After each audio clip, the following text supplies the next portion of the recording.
খুলে পড়ল বিমানের চাকা, ৭১ যাত্রী নিয়ে ঢাকায় নিরাপদে অবতরণ।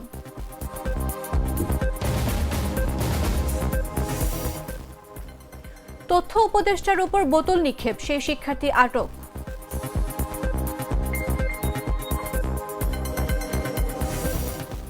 জগন্নাথ বিশ্ববিদ্যালয় শিক্ষার্থীদের গণ অনশন শুরু।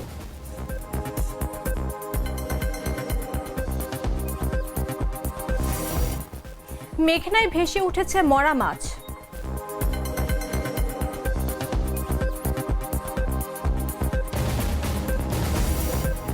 এবং ভারতের অহংকার চূর্ণ করেছে পাকিস্তান, বলেছেন শাহবাজ শরীফ।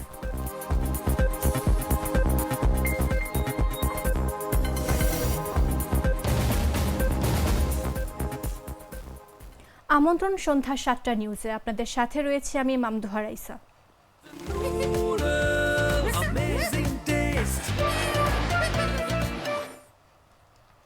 কক্সবাজার বিমানবন্দর থেকে ছেড়ে আসা বাংলাদেশ বিমানের একটি ফ্লাইটের চাকা খুলে নিচে পড়ে যাওয়ার ঘটনা ঘটেছে। বিমানটিতে শিশুসহ মোট ৭১ জন যাত্রী ছিলেন। তবে পাইলটের বার্তা পাওয়ার পরপরই ঢাকার হজরত শাহজালাল আন্তর্জাতিক বিমানবন্দরে জরুরি অবতরণের প্রস্তুতি নেয়। বিমানটি নিরাপদে দুপুর ২টা ১৭ মিনিটে ঢাকার হজরত শাহজালাল আন্তর্জাতিক বিমানবন্দরে অবতরণ করেছে। কক্সবাজার আন্তর্জাতিক বিমানবন্দর থেকে ঢাকার উদ্দেশ্যে ছেড়ে আসা বিমান বাংলাদেশ এয়ারলাইন্সের একটি ফ্লাইটের চাকা উড্ডয়নের পরপরই নিচে খুলে পড়ে যাওয়ার ঘটনা ঘটেছে। ফ্লাইটটিতে শিশুসহ ৭১ জন যাত্রী ছিল। পরে সেটি পাইলটের দক্ষতায় শাহজালাল আন্তর্জাতিক বিমানবন্দরে নিরাপদে অবতরণ করতে সক্ষম হয়। শুক্রবার দুপুর ১টা ২০ মিনিটে কক্সবাজার বিমানবন্দর থেকে ঢাকার উদ্দেশ্যে রওনা দেয় বিজি ৪৩৬ ফ্লাইটটি। কক্সবাজার থেকে উড্ডয়নের পরপরই বিমানের ফ্লাইটের পেছনের একটি চাকা খুলে যায়। তখন পাইলট ঢাকার এয়ার ট্রাফিক কন্ট্রোলকে জানান। পাইলটের বার্তা পাওয়ার পরপরই ঢাকার শাহজালাল আন্তর্জাতিক বিমানবন্দরে জরুরি অবতরণের সিদ্ধান্ত নেয়। পরে দুপুর ২টা ২০ মিনিটে শাহজালাল বিমানবন্দরে ফ্লাইটটি নিরাপদে অবতরণ করে বলে জাগো নিউজকে জানিয়েছেন বিমান বাংলাদেশ এয়ারলাইন্স। তবে তার আগে বিমানবন্দরের রানওয়ের পাশে ইঞ্জিনিয়ারিং টিম ও ফায়ার সার্ভিস প্রস্তুত রাখা হয়। বিমান বাংলাদেশ এয়ারলাইন্সের মহাব্যবস্থাপক ABM রৌশন কবির জাগো নিউজকে বলেন, কক্সবাজার বিমানবন্দর থেকে উড্ডয়নের পরপরই ফ্লাইটের চাকাটি খুলে যায়। তখন ফ্লাইটটি ঢাকায় জরুরি অবতরণের জন্য ATC টাওয়ারে যোগাযোগ করে। সে অনুযায়ী বিমানবন্দর কর্তৃপক্ষ সব ধরনের প্রস্তুতি নেয়। পরে পেছনের এক চাকা দিয়েই দুপুর ২টা ২০ মিনিটে শাহজালাল বিমানবন্দরে নিরাপদে অবতরণ করে ফ্লাইটটি। যাত্রীরা নিরাপদে ফ্লাইট থেকে বের হন। বিমান বাংলাদেশ এয়ারলাইন্স সূত্র জানায়, সাধারণত একটি ফ্লাইট উড্ডয়নের আগে বিমানের সব কারিগরি দিক পরীক্ষা নিরীক্ষা করা হয়। তারপরও কেন চাকা খুলে গেল এই বিষয়টি তদন্তে কমিটি গঠন করার প্রস্তুতি চলছে। সংশ্লিষ্ট কারো দায়িত্ব অবহেলা পেলে অবশ্যই শাস্তির আওতায় নিয়ে আসা হবে।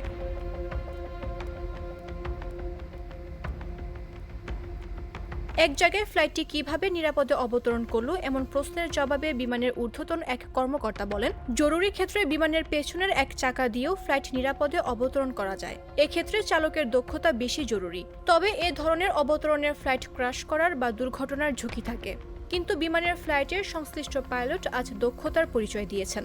যাত্রীরা ফ্লাইট থেকে নেমে পাইলটকে ধন্যবাদ জানান। রাজধানীর কাকরাইলে তথ্য উপদেষ্টা মাহফুজ আলমকে লক্ষ্য করে পানির বোতল নিক্ষেপের ঘটনায় একজনকে ডিবি কার্যালয়ে এনে জিজ্ঞাসাবাদ করা হচ্ছে।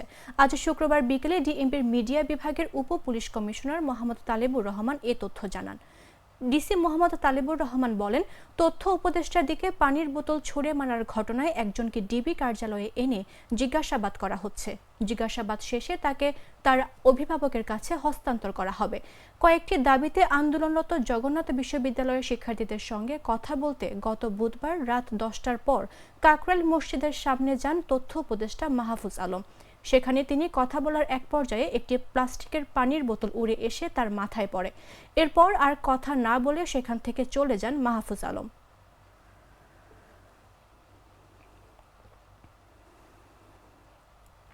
4 দফা দাবি আদায়ে জগন্নাথ বিশ্ববিদ্যালয়ের শিক্ষক শিক্ষার্থীদের আন্দোলন চলছে। দাবি আদায়ে বিকেল 3:30টা থেকে যমুনা অভিমুখে কাকরাইল মোড়ে গণ অনশন কর্মসূচি শুরু করেছেন বিশ্ববিদ্যালয়ের শিক্ষক শিক্ষার্থীরা।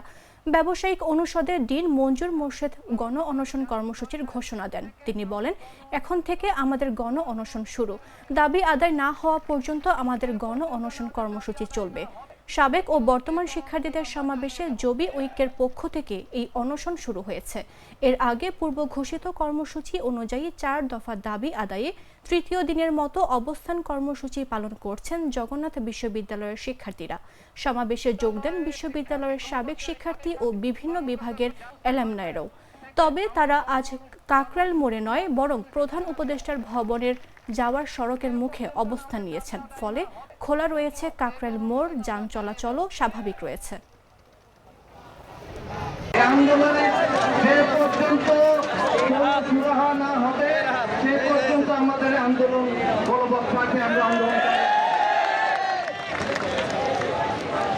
জগন্নাথ বিশ্ববিদ্যালয় শুধু বর্তমান শিক্ষার্থী নয়, আমাদের বিশ্ববিদ্যালয়ের সাবেক শিক্ষার্থী নেতৃবৃন্দ, বিভিন্ন সংগঠনের নেতৃবৃন্দ আজকের এই সমাবেশে উপস্থিত হয়েছেন। আজকের এই গণ অনুষ্ঠানে তারা সহমত প্রকাশ করে এখানে তারা সময় দিয়ে এসছেন। তারা অনেক দূর থেকে এখানে আজকে এই প্রোগ্রামে আসছেন। এর জন্য জগন্নাথ বিশ্ববিদ্যালয় পরিবার থেকে সকলকে আমরা সাধুবাদ জানাই এবং ধন্যবাদ ও কৃতজ্ঞতা প্রকাশ করছি। আজকে এই গণ অনুষ্ঠান যে পর্যন্ত চলবে, যে পর্যন্ত না বিশ্ববিদ্যালয় কর্তৃপক্ষের কাছে এবং জগন্নাথ বিশ্ববিদ্যালয় শিক্ষার্থীদের সামনে সরকারের তরফ থেকে কোনো ধরনের ঘোষণা না আসবে, সে পর্যন্ত এই গণ অনুষ্ঠান চালু থাকবে। ঢাকা বিশ্ববিদ্যালয়ের শিক্ষা ও গবেষণা ইনস্টিটিউটের 25তম ব্যাচের শিক্ষার্থী শাহরিয়ার আলম শাম্যের হত্যাকাণ্ডে জড়িত সব আসামির অনতিবিলম্বে গ্রেফতার, সুষ্ঠু বিচার ও নিরাপদ ক্যাম্পাসের দাবিতে শাহবাগ থানা ঘেরাও ও অবস্থান কর্মসূচি পালন করেছেন সাধারণ শিক্ষার্থীরা। আজ দুপুর 12টার দিকে বাংলাদেশের সাধারণ ছাত্র সমাজ নামের ব্যানারে এ কর্মসূচি পালন করেন তারা। আন্দোলনকারীরা প্রথমে নিহত শাম্যের অধ্যয়নকৃত শিক্ষা ও গবেষণা ইনস্টিটিউটের সামনে এসে জড়ো হন। সেখান থেকে রাজু ভাস্কর্যের সামনে মিছিল নিয়ে সেখানে সংক্ষিপ্ত সমাবেশ শুরু করেন। সমাবেশ শেষ করে মিছিল নিয়ে শাহবাগ থানার সামনে অবস্থান নেন তারা। গ্লিটারের টুইন লেমন ও অ্যান্টিব্যাকটেরিয়াল ফর্মুলা বাসনকে চকচকে জীবাণুমুক্ত করে আমাদের দেয় গ্লিটার গ্যারান্টি। জগন্নাথ বিশ্ববিদ্যালয়ের আন্দোলনরত শিক্ষার্থীদের সঙ্গে কথা বলার সময় উপদেষ্টা মাহফুজ আলমের দিকে পানির বোতল ছুড়ে মারাকে ষড়যন্ত্রের অংশ বলে মন্তব্য করেছেন বিএনপির যুগ্ম মহাসচিব শহীদ উদ্দিন চৌধুরী অ্যানি। আজ শুক্রবার বেলা 11টার দিকে লক্ষ্মীপুর সদর উপজেলার এক সমাবেশে তিনি এ মন্তব্য করেন। জবি শিক্ষার্থীদের আন্দোলনের বিষয়ে তিনি বলেন, জগন্নাথ বিশ্ববিদ্যালয় থেকে একটা মিছিল আসছে, অনেক মিছিলই ঢাকা শহরে হচ্ছে। এদের সঙ্গে বসতে হবে, এদের প্রতিনিধির সঙ্গে আলোচনা করতে হবে, আলোচনা করে আবার বিদায় দিতে হবে।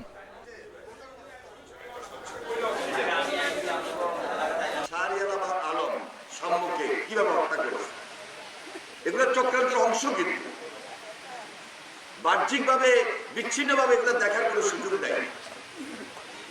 কেউ এই পরিবেশটাকে গোলাটে করতে চায়। এরপরে দেখেন জগন্নাথ বিশ্ববিদ্যালয় থেকে একটা মিছিল আসছে, অনেক মিছিলে তো ঢাকা শহর এইভাবে হইতেছে। এদের সঙ্গে বসতে হবে, এদের প্রতিনিধিকে নিয়ে আলোচনা করতে হবে, আলোচনা করে আবার বিদায়ও দিতে হবে। আপনি তো সব দাবি মানতে পারবেন না, এবং একটা সাময়িক সরকার বা অন্তর্বর্তীকালীন সরকার সব দাবি কি এখনই মানতে পারবে? যেখানে 17 বছর লুটপাট হয়েছে, 17 বছর অত্যাচার অনিয়ম হয়েছে, এর ভিতরে আবার ষড়যন্ত্র ঢুকছে। তাহলে ষড়যন্ত্রটা কি? এই পরিবেশটাকে উত্তপ্ত করার জন্য, ভোটের পরিবেশটাকে বাধাগ্রস্ত করার জন্য, স্বাভাবিক প্রক্রিয়াটাকে অস্বাভাবিক রাখার জন্য একটা চক্র, যে বললাম অর্থ গড়ে নিয়ে বসে আছে, তারা দূর থেকে এই কাজগুলো করাইতেছে। আবার একজন উপদেষ্টাকে পানির বোতল মারা, এটাও কিন্তু কম ষড়যন্ত্র অংশ না। যে এক পক্ষ আরেক পক্ষের মধ্যে যদি এইভাবে লাগিয়ে দেওয়া যায়, একটা অস্থিতিশীল পরিস্থিতি সৃষ্টি করে দেওয়া যায়, তাহলে আমাদের যে টার্গেট, আমাদের যে ভবিষ্যতে ভোট, যার জন্য আমাদের এত আন্দোলন সংগ্রাম, আমাদের যে একটা গণতান্ত্রিক ধারা, একটা গণতান্ত্রিক প্রক্রিয়া, এটাকে বাধাগ্রস্ত করার জন্য এই গভীর ষড়যন্ত্র। গরুর মাংস, মুরগি এবং শাকসবজির দামে ক্রেতাদের স্বস্তি মিললেও মাছের দাম নিয়ে অস্বস্তিতে ভুগছেন ক্রেতারা। এক সপ্তাহের ব্যবধানে বাজারে ডিমের দাম ডজনে প্রায় 10 টাকা পর্যন্ত বেড়ে গেছে। দীর্ঘদিন বাজারে প্রোটিনের সস্তা উৎস হিসেবে পরিচিত ডিমের দাম ক্রেতাদের নাগালের মধ্যে ছিল। এখন দাম বাড়ায় তাদের কেউ কেউ উষ্মা প্রকাশ করছেন। আর আগের দীর্ঘদিন চড়া মাছের দাম চড়া দামে বিক্রি হচ্ছে বলে অভিযোগ ক্রেতাদের। ক্রেতারা বলছেন বাজারে সব ধরনের মাছ বিক্রি হচ্ছে বেশি দামে। অন্যদিকে মাছ ব্যবসায়ীদের অভিযোগ সাপ্তাহিক ছুটির দিন হওয়ায় কিছুটা বাড়তি মাছের দাম। এছাড়া চাহিদার তুলনায় মাছের যোগান অনেক কম বলে দাবি ব্যবসায়ীদের। পিয়ালি 600 টাকা কেজি, পুঁটি মাছ 500 টাকা কেজি, নদীর পাবদা মাছ 600 টাকা কেজি ও বোয়াল মাছ 600 টাকা কেজি। দাম শুক্রবারে মনে করেন অন্য দিনে থেকে 50 টাকা 60 টাকা 100 টাকা কেজিতে বেশি থাকে, কারণ সবার চাহিদা থাকে, এই জন্য বেশি থাকে। কাস্টমার কম এখন হওয়াটাই স্বাভাবিক, কারণ সামনে কোরবানির ঈদ, সবাই গরু বছর কিনবে, এই কারণে এখন আর কেউ মাংস কিনতে যাচ্ছে না। এই কারণে আমাদের বেচা কিনা কম, কিন্তু গরুর দাম অনেক বেশি। প্রজেক্টটাই সম্পূর্ণ লস প্রজেক্ট বর্তমানে। লাউ 40, ফুলকপি 40, পাতাকপি 40, মিষ্টি কুমড়া 30। কম না, ঠিকই আছে বাজার দর, গত সপ্তাহে একটু কম। গত 1 মাস আগেও তো মুরগির দাম বেশি ছিল, হয়ে গেছে আপনার 190 এরকমও ছিল, 200 টাকা পর্যন্ত ছিল। যে কোনো জিনিসের কাঁচামালের তো বাজার আপ ডাউন করে ভাই, তো ওই হিসাবে মনে করে আমি একটা বেশি না ভাই, কারণ মাসের 15-16 তারিখ হয়ে গেছে আপনার, এখন মনে করেন মাছের দাম একটু কমই আছে, নিয়ন্ত্রণে আছে ভাই। পটল বিক্রি করতে হয়েছিল 30 টাকা, 40 চাই 30 পাই 30 বেচতে আছি। ভেন্ডি 35 টাকা 30 টাকা বেচতে আছি। উস্তা 40, কাঁচা আম হলো আড়াই কেজি 100, টমেটো বেচতে আছি আপনার 40 টাকা 50 টাকা, শসা 50 টাকা। গত সপ্তাহে বলে মুরগি 170, 75, 80 টাকা বিক্রি করছে। ওই তুলনায় গত সপ্তাহ থেকে এই সপ্তাহে 20 টাকা 10 টাকা কেজি তো কম আছে মুরগির দাম। ঘুষ তদবির ছাড়াই পুলিশের চাকরি পেলেন জয়পুরহাটের 13 তরুণ তরুণী। বৃহস্পতিবার সন্ধ্যায় জয়পুরহাট পুলিশ লাইন্সে ট্রেনি রিক্রুট কনস্টেবল পদে এই ফলাফল ঘোষণা করা হয়।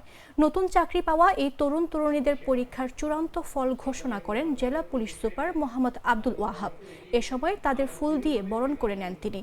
জেলা পুলিশ সুপার মোহাম্মদ আব্দুল ওয়াহাব বলেন, নিজের যোগ্যতা ও মেধার ভিত্তিতে চাকরি পেলেন 13 জন। যারা নিয়োগ পেয়েছেন তারা সবাই নিজেদের যোগ্যতায় ও মেধায় উত্তীর্ণ হয়েছেন।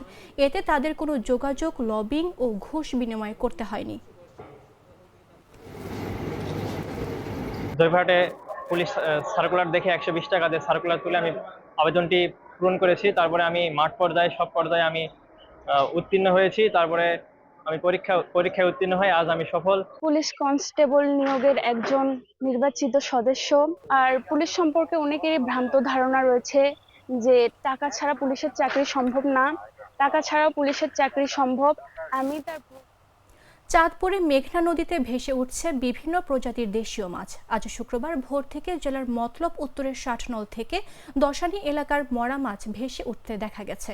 এতে করে নদী পাড়ের মানুষজনের মাঝে আতঙ্ক দেখা দিয়েছে। প্রতিদিনের মতো ভোরে মাছ ধরতে নদীতে নামেন জেলেরা। তখন দেখতে পান পানিতে ভেসে রয়েছে অসংখ্য মরা মাছ। পচা মাছের গন্ধে নদী পাড়ের বাসিন্দারা অতিষ্ঠ হয়ে পড়েছেন। মতলব উত্তর উপজেলার মৎস্য কর্মকর্তা বিজয় কুমার দাস বলেন, এটি নিছক মাছ মরার ঘটনা নয়, এটি একটি জলজ পরিবেশগত দুর্যোগ। শীতলক্ষা থেকে আসা দূষিত পানির প্রবাহ একাধিকবার এই এলাকায় বিপর্যয় সৃষ্টি করেছে। পরিবেশ সংগঠন মতলবের মাটি ও মানুষ এর সভাপতি শামীম খান বলেন, সংশ্লিষ্ট কর্তৃপক্ষ যথাযথ পদক্ষেপ নিচ্ছেন না। প্রয়োজন দ্রুত আন্তঃজেলা পরিবেশ কমিশন গঠন এবং কারখানাগুলোর বিরুদ্ধে শাস্তিমূলক ব্যবস্থা গ্রহণ। শীতলক্ষা নদীর বিষাক্ত পানি আমাদের নদীতে আসার কারণে আমাদের নদীতে বিভিন্ন ধরনের মাছ মরে নদীর সামনে বাসে আসতেছে। এই কারণে আমাদের অনেক ক্ষতি হইতেছে। তাছাড়া যদি এই সমস্যাটা আইন প্রশাসন এবং মৎস্য ভবন যারা আছেন তারা এদিকে লক্ষ্য না করেন, তাহলে আমাদের অনেক বিরাট বড় ক্ষতি হতে পারে। হইতে 1 লাখ ফুট পর্যন্ত এদিক দিয়া এই নদীর পারে মরা মাছে বাইসা মানে পুরো নদীর পার বইয়া থাকা। নারায়ণগঞ্জে শীতলক্ষার পানি আইসা আমাদের নদীর মাছ সব মরে যেতেছে, আমরা গোসল করতে পারতেছি না, নদীর দুর্গন্ধে থাকতে পারতেছি না। ঠিক আছে, এখন ঠিক আছে, আমি এই যে জাল নিয়ে এসেছি মাছ ধরার জন্য, ঠিক আছে, অনেক মাছ পাওয়া যাইতেছে। হ্যাঁ ঠিক আছে, মাছ খ্যাপ দিলে ঠিক আছে 1 কেজি 1.5 কেজি করে ওঠে, খ্যাপ দিলে 1 কেজি 1.5 কেজি করে ওঠে। ময়রা আমাদের পুরা এলাকা সামনের 60 নল তিয়া শুরু গজাদের তিয়া শুরু করে এই হরিণা পর্যন্ত মাছ মরাই দেখা যায়, লাগা আর মরার ঠেলায় মানুষ এলাকায় বসবাস করতে পারতেছে না। এবং জেলেদের যেই মেঘনা নদী দিয়ে জেলেরা জীবিকা নির্ধারণ করে, এই জেলেদের সমস্ত জেলেরা চিৎকার বাকার করে যে মেম্বার সাহেব এটা আপনি সরকারের কাছে একটা অনুরোধ জানান যে সরকার কিভাবে এটার একটা পদক্ষেপ নিতে পারে। প্রতি বছর তো এইভাবে। পিরোজপুরের ভান্ডারিয়া উপজেলায় প্রথমবারের মতো 100 বিঘা জমিতে তিল চাষ ও মধু উৎপাদন করে সফলতার মুখ দেখছেন কৃষকরা। এরই মধ্যে মধু উৎপাদন করে 1.5 লাখ টাকা পর্যন্ত লাভ হয়েছে তাদের। উপজেলার 50 থেকে 60 জন কৃষক জড়িত হয়েছেন এ কাজে। ফলন দেখে অধিকাংশ কৃষক আগ্রহ প্রকাশ করেছেন তিল চাষে। উপজেলা কৃষি বিভাগও সহযোগিতা করছে। তিল ও মধু চাষে এই উদ্যোগ স্থায়ীভাবে ব্যাপক সাড়া ফেলেছে। উপজেলা প্রশাসন ও কৃষি সম্প্রসারণ অধিদপ্তরের সহায়তায় প্রায় 50 থেকে 60 জন কৃষক বাড়ি 4 জাতের তিল চাষ করেছেন। প্রতি বিঘায় খরচ হয়েছে আনুমানিক 5 থেকে 6 হাজার টাকা। সঠিকভাবে ফলন ঘরে তুলতে পারলে প্রতি বিঘায় 25 থেকে 30 হাজার টাকা লাভের সম্ভাবনা আছে। বরগুনা থেকে মৌচাষী দলের 5 সদস্যকে এনে ভান্ডারিয়া 130টি মৌচাক স্থাপন করা হয়। সেই বক্সে হাজার হাজার মৌমাছির প্রতিযোগিতায় করে ফুল থেকে সংগ্রহ করছে মধু। ফুলের সৌন্দর্য মাঠ জুড়ে এক উৎসব মুখর পরিবেশ সৃষ্টি হয়েছে।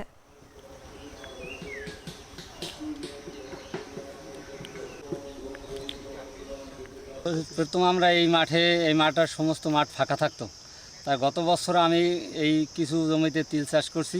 তিল চাষ করার পরে তিলে অনেক লাভবান হয়েছে, মানে 5 থেকে 6 হাজার টাকা খরচা হয় বিঘা ফিস্তি আমাদের 63% বিঘায়, কিন্তু আমাদের বিক্রিতে আমরা 30 থেকে 25 হাজার টাকা বিক্রি করতে পারি বিঘায়। প্রথম 1 বিঘা জমিতে প্রদর্শনী দিচ্ছিল স্যারেরা গত বছর। তারপর এবছর হেয়ের দেখা দেয় ফসল ভালো হয়েছে। এবছর আমরা প্রায় 100 বিঘা জমিতে বহুত কৃষক মিলিয়ে করছি। আমরা এটা বাড়ি তিল জাত সাইড এই তিল করছি, ফসল খুব ভালো আমাদের আশা করি। আমি জালাকাঠি জেলা থেকে আসছি।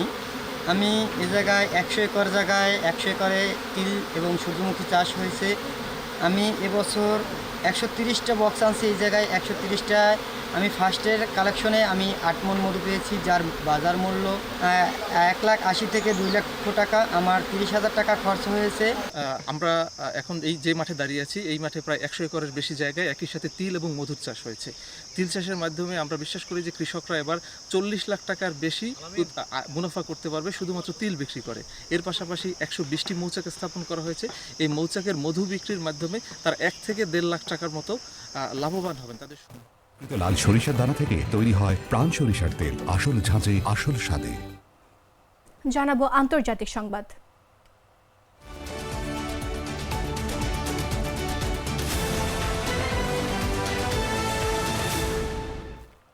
পাকিস্তান ভারতের আঞ্চলিক পরাশক্তি হয়ে ওঠার মিথ বা ভুল ধারণাকে চূর্ণ করেছে বলে মন্তব্য করেছে পাকিস্তানের প্রধানমন্ত্রী শাহবাজ শরীফ। নয়াদিল্লির বিলিয়ন বিলিয়ন ডলার ব্যয়ে সামরিক সরঞ্জাম কেনার মাধ্যমে এই ধারণা তৈরি হয়েছিল। কামরার পাকিস্তান বিমান বাহিনীর একটি অপারেশনাল ঘাঁটি পরিদর্শনকালে প্রধানমন্ত্রী শাহবাজ শরীফ এই মন্তব্য করেন। শাহবাজ শরীফ সেখানে পৌঁছানোর পর তাকে স্বাগত জানান বিমান বাহিনীর প্রধান air chief marshal Zahir Ahmed Babar Siddhu. সফরের সময় প্রধানমন্ত্রীকে বিমান বাহিনীর অপারেশনাল প্রস্তুতি ও যুদ্ধ ক্ষমতার সম্পর্কে একটি বিস্তারিত ব্রিফিং প্রদান করা হয় বলে আন্তঃবাহিনী জনসংযোগ পরিদপ্তর এক বিবৃতিতে জানায়। শাহবাজ শরীফ সামনের সারির সদস্য যেমন পাইলট, প্রকৌশলী ও কারিগরি কর্মীদের সঙ্গে কথা বলেন এবং তাদের পেশাদারিত্ব, নিখুঁততা এবং জাতীয় প্রতিরক্ষার প্রতি অটুট নিষ্ঠার জন্য গভীর কৃতজ্ঞতা প্রকাশ করেন।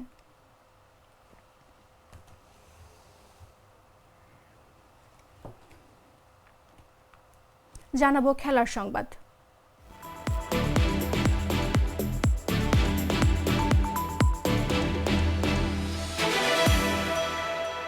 শেখ হাসিনা সরকারের পতনের পর বাংলাদেশ ভারত সম্পর্ক তলানিতে গিয়ে ঠেকেছে। ভারত পাকিস্তান সংঘাতের পর অনেক বিদেশি খেলোয়াড় দেশে চলে গেছেন, ফলে ফ্র্যাঞ্চাইজিগুলোর দল সাজাতে হিমশিম খাচ্ছে। বাধ্য হয়ে বিকল্প খেলোয়াড়দের দিকে হাত বাড়িয়েছে তারা। এবারের আইপিএল ড্রাফটে বিক্রি না হলেও মাঝপথে এসে ডাক পেয়েছেন মুস্তাফিজ। তাতেই আপত্তি ভারতীয় তথা দিল্লি ক্যাপিটালসের ক্রিকেট সমর্থকদের। এরই মধ্যে সামাজিক যোগাযোগ মাধ্যমে দিল্লি ক্যাপিটালসকে বয়কটের ডাক তুলেছেন। আইপিএল 2025 মৌসুমে আবারও 17 মে থেকে শুরু হচ্ছে। বিসিসিআই সমস্ত দলকে অস্থায়ী ভিত্তিতে বদলি খেলোয়াড়দের স্বাক্ষর করার অনুমতি দিয়েছে। এই নিয়মের অধীনে দিল্লি ক্যাপিটালস বুধবার মুস্তাফিজুর রহমানকে চুক্তিবদ্ধ করার ঘোষণা করেন।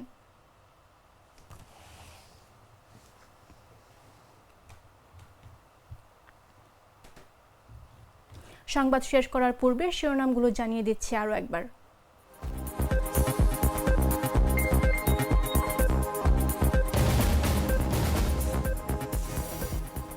খুলে পড়ল বিমানের চাকা, 71 যাত্রী নিয়ে ঢাকায় নিরাপদে অবতরণ।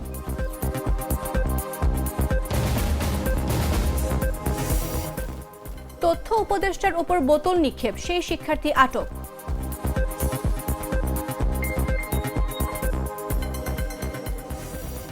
জগন্নাথ বিশ্ববিদ্যালয়ের শিক্ষার্থীদের গণ অনশন শুরু।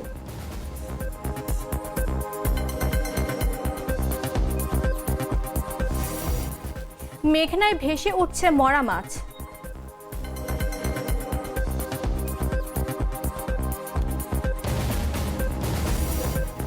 এবং ভারতের অহংকার চূর্ণ করেছে পাকিস্তান, বলেছেন শাহবাজ শরীফ।